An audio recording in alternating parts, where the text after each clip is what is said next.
ಇನ್ನು ಮೈಸೂರು ಮಹಾನಗರ ಪಾಲಿಕೆ ವಿರುದ್ಧವಾಗಿ ಆ ಭಾಗದ ಜನ ಆಕ್ರೋಶವನ್ನ ವ್ಯಕ್ತಪಡಿಸ್ತಾ ಇದ್ದಾರೆ. ಕಾರಣ ಅಂತ ಅಂದ್ರೆ ರಾಷ್ಟ್ರಪತಿಗಳ ಸ್ವಾಗತಕ್ಕಾಗಿ ಪಾಲಿಕೆಯಿಂದ ಸ್ವಚ್ಛತಾ ಕಾರ್ಯ ಎಲ್ಲ ನಡೆದಿದೆ.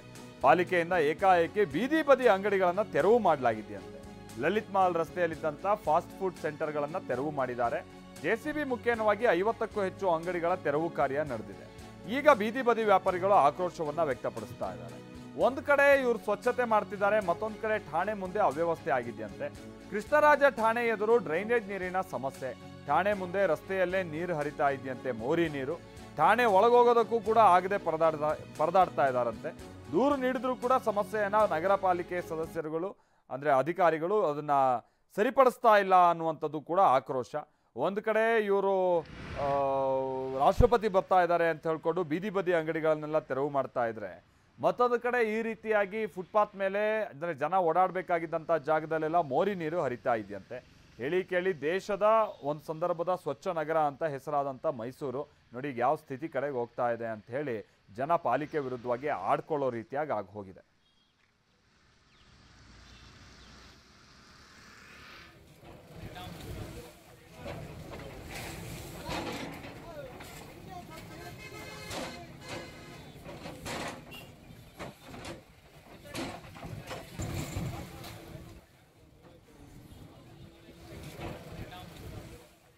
ರಾಮ್ ನಮ್ಮ ಪ್ರತಿನಿಧಿ ಇದಕ್ಕೆ ಸಂಬಂಧಪಟ್ಟಂಗೆ ಮತ್ತಷ್ಟು ಡೀಟೇಲ್ಸ್ ಅನ್ನ ಕೊಡ್ತಾರೆ. ರಾಮ್, ಅಂತ ಅಂದ್ರೆ ಎಲ್ಲ ಅನಧಿಕೃತವಾಗಿದ್ದಂತ ಅಂಗಡಿಗಳು ಅಂತ ಕಾಣಿಸುತ್ತೆ, ಬಟ್ ಏಕಾಏಕಿ ಒಂದು ಸೂಚನೆನೂ ಕೊಡದೆ ಇದು ತೆಗೆದಿರೋದು ಎಷ್ಟು ಸರಿ ಅನ್ನುವಂಥದ್ದು ಅವ್ರ ಆಕ್ರೋಶನ. ಆಮೇಲೆ ಹೇಳಿ ಕೇಳಿ ಒಂದು ಟೈಮ್ನಲ್ಲಿ ಸ್ವಚ್ಛ ನಗರಿ ಅಂತ ಹೆಸರು ಪಡೆದಿದ್ದಂಥ ಮೈಸೂರು ಇದು ಯಾವ ಸ್ಥಿತಿಗೆ ತಗೊಂಡು ಹೋಗ್ತಿದ್ದಾರೆ ರಾಮ್ ಇದನ್ನ?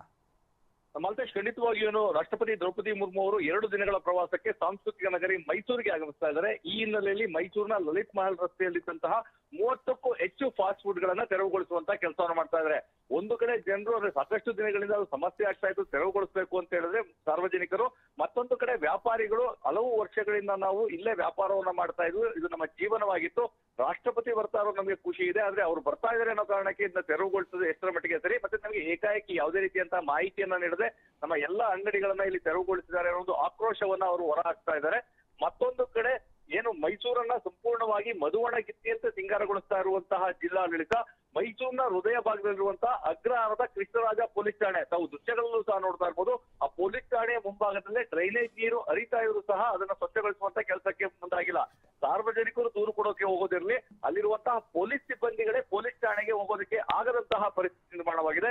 ಈ ಬಗ್ಗೆ ಮೈಸೂರು ಮಹಾನಗರ ಪಾಲಿಕೆ ಅಧಿಕಾರಿಗಳು ಸಿಬ್ಬಂದಿಗಳೇ ದೂರನ್ನ ಅಂದ್ರೆ ಲಿಖಿತವಾಗಿ ದೂರನ್ನ ಕೊಟ್ಟಿದ್ರು, ಯಾವುದೇ ರೀತಿಯಿಂದ ಸರಿಪಡಿಸುವಂತ ಕೆಲಸವನ್ನ ಮಾಡ್ತಾ ಇಲ್ಲ. ಯಾಕಂದ್ರೆ ಪೊಲೀಸ್ ಠಾಣೆ ಪ್ರತಿನಿತ್ಯ ಸಾರ್ವಜನಿಕರು ಹೋಗುವಂತಹ ಸ್ಥಳ, ಹೀಗಾಗಿ ಆದ್ಯತೆ ಮೇರೆಗೆ ಅದನ್ನ ಸ್ವಚ್ಛಗೊಳಿಸುವಂತದ್ದು ಮತ್ತೆ ಆ ಸಮಸ್ಯೆಯನ್ನ ಬಗೆಹರಿಸುವಂತ ಕೆಲಸವನ್ನು ಮಾಡಬೇಕಾಯಿತು.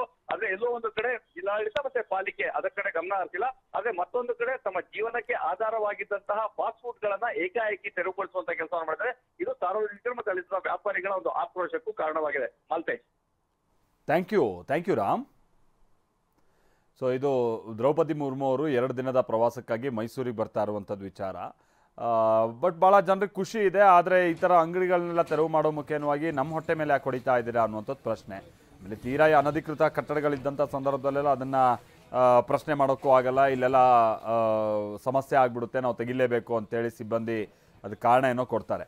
ಆದರೆ ಸ್ವಚ್ಛತೆ ಅನ್ನುವಂಥ ವಿಚಾರ ಬಂದಂಥ ಸಂದರ್ಭದಲ್ಲಿ ಮೈಸೂರು ಯಾಕೋ ಎಡುತ್ತಾ ಇದೆ. ಮೇಲಿನ ಮೇಲೆ ಕಸ ವಿಲೇವಾರಿ, ಆಮೇಲೆ ಈ ರೀತಿಯಾಗಿ ಫುಟ್ಪಾತ್ನಲ್ಲೆಲ್ಲ ನೀರು ಹರಿತಾ ಇದೆ, ಮೋರಿ ನೀರು. ಹಾಗಾಗಿ ಒಂದು ಸಂದರ್ಭದ ಸ್ವಚ್ಛ ನಗರಿ ಯಾವ ಕಡೆಗೆ ಹೋಗ್ತಾ ಇದೆ ಅನ್ನುವಂಥದ್ದು ಇಲ್ಲಿ ಪ್ರಶ್ನೆ.